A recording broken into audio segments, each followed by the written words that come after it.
As we all know, Srila Prabhupada was very focused on writing his books every day, wherever he was. He would give so many hours in the extreme early hours of the morning for this work because he considered this his most important work. He wanted, first and foremost, the devotees to read his books, to study his books, to discuss his books.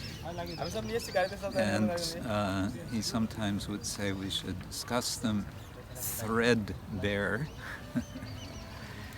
And this reminds me of an interesting distinction that has been made by one scholar of religion. He makes a distinction between what he calls consumer reading and religious reading. And what he's highlighting is the contrast between the two, where consumer reading is what most people do most of the time with whatever it is that they read. They are consuming in order to get something quickly from what they read, and then they are discarding whatever they've read.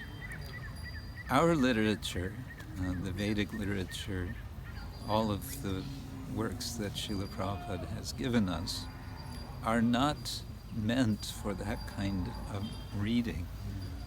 Rather, they are meant for religious reading. And what is meant by this is you read, and then you read again, and then you read again, and you keep reading, and you come back, and you dig deeper, and you churn, and what you read becomes more and more and more enriching for yourself and enriching for others that you share your reading with.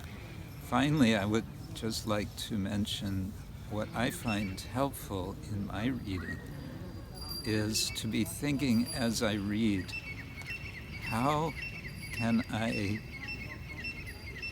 represent what I am reading to others? And of course, we represent in different ways, especially by our behavior, our achar, and also by our speaking, our prachar. And a part of both of these, we can say, is something else which Srila Prabhupada urged all devotees to do, and that is to write.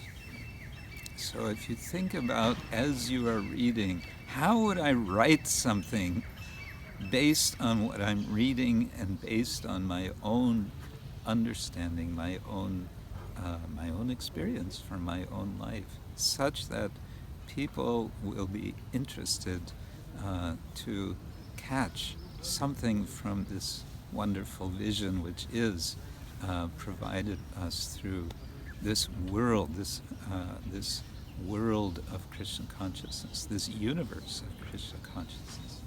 So this is my little tip. As you're reading, don't be a passive reader, be an active reader. Bhaktivinoda Thakur speaks about this also. Be an active reader, and particularly by asking yourself, how would I represent, how would I bring this, what I am reading, to others? So that becomes religious reading, and that becomes really satisfying to the heart. This, of course, is an aspect of Shravanam, and then we want to combine Shravanam with Kirtanam, all of which then inspires us in our central practice of chanting the holy name, the Maha Mantra.